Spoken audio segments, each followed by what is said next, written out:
ಒಂದು ದೇಶ ಕಾಯುವಂಥ ಸೈನಿಕರು, ಮತ್ತೊಂದು ದೇಶದ ಮತ್ತೊಂದು ಬೆನ್ನೆಲುಬು ಯಾವುದಪ್ಪ ಅಂದರೆ ರೈತ.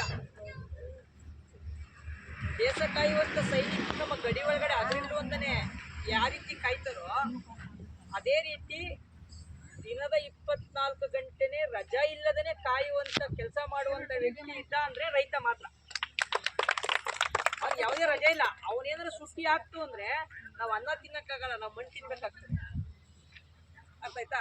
ಅದರಿಂದ ಏನಾಗತ್ತೆ ಇವಾಗ ಅಂತಂದ್ರೆ, ರೈತ ತನ್ನ ಬೆಳೀತಾರಂತ ಬೆಳೆಗೆ ಒಂದ್ ಕಡೆ ಬೆಲೆನೂ ಸಿಗ್ತಾ ಇಲ್ಲ, ಒಂದ್ ಕಡೆ ಒಳ್ಳೆ ಇದು ಸಿಗ್ತಾ ಇಲ್ಲ, ಉತ್ಪನ್ನನೂ ಕ್ಲೀನಾಗಿ ಬರ್ತಾ ಇಲ್ಲ.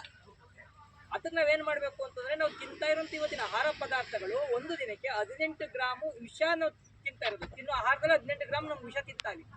ಅದನ್ನ ನಾವು ಏನು ಸಾವಯವ ಕೃಷಿ, ನಮ್ಮಲ್ಲಿ ಎರೆಹುಳು ಇತ್ತು ಮೊದಲು. ಎರೆಹುಳು ರೈತನ ಮಿತ್ರವಾಗಿತ್ತು. ಈಗೇನಾಗಂದ್ರೆ ಎರೆಹುಳು ನಾವು ರಾಸಾಯನಿಕ ಗೊಬ್ಬರಗಳನ್ನ ಯೂಸ್ ಮಾಡಿ, ಔಷಧಿಗಳನ್ನ ಸಿಂಪಡಣೆ ಮಾಡಿ, ಕೀಟಗಳನ್ನ ಸಿಂಪಡಣೆ ಮಾಡಿ ಎಲ್ಲ ನಾಶ ಆಯ್ತು ಎರೆಹುಳು. ಮೊದಲು ಎರೆಹುಳು ಹುಡುಕಿದ್ರೆ ಒಂದು ಬಗ್ಗಿದ್ರೆ ಸಾಕು, ಒಂದು ಬುದ್ಧಿ ಹಾಕಿದ್ರೆ ಸಾಕು, ಎರೆಹುಳು ತುಂಬಾ ಸಿಕ್ಕೋದು. ಇವಾಗ ಎರೆಹುಳು ಅನ್ನೋದೇ ಇಲ್ಲ. ಆಮೇಲೆ ಗುಬ್ಬಚ್ಚಿಗಳು ಬರ್ತಿದ್ವು, ಇವತ್ತು ಗುಬ್ಬಚ್ಚಿಗಳಿಲ್ಲ, ಎರೆಹುಳುಗಳು ಸಿಕ್ಕಲ್ಲ, ಯಾವುದು ಸಿಗ್ತಲ್ಲ. ಅವಾಗ ಏನಾಗ್ತದೆ, ಆಮೇಲೆ ಇನ್ನೊಂದೇನಂದ್ರೆ ಗೊಬ್ಬರದುಳ ಅಂತ ಒಂದು ಹುಳ ಬರೋದು. ಗೊಬ್ಬರ ಹಾಕಿದ್ರೆ ಒಂದು ಕಪ್ಪ ಹುಳ ಬರೋದು. ಅದೇನಾಗ್ತಾಯಿತ್ತು ಅಂದ್ರೆ, ಆ ಗೊಬ್ಬರ ಎಲ್ಲನೂ ಇದು ಮಾಡ್ಕೊಡೋದು, ಅದ ಮಾಡ್ಕೊಡೋದು ನಮಗೆ. ಇವಾಗ ಯಾವುದಂದ್ರೆ ಯಾವುದೂ ಇಲ್ಲ.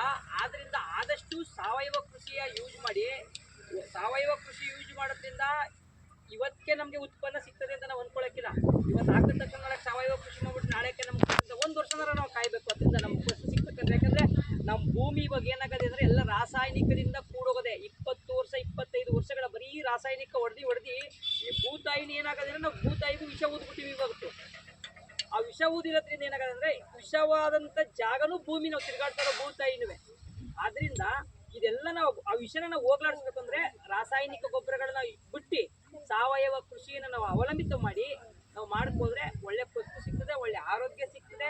ನಮ್ಮಲ್ಲಿ ಇವಾಗ ಏನಾಗದೆ ಅಂದರೆ, ನಾಳೆ ನಾವು ನಮ್ಮ ಇಲಾಖೆ ಹೇಳ್ತಾ ಇದ್ದೀವಿ, ನಿಮ್ಮ ಇಲಾಖೆ 17 ಲಕ್ಷ ಕ್ಯಾನ್ಸರ್ ಪೀಡಿತ ವ್ಯಕ್ತಿಗಳವ್ರೆ.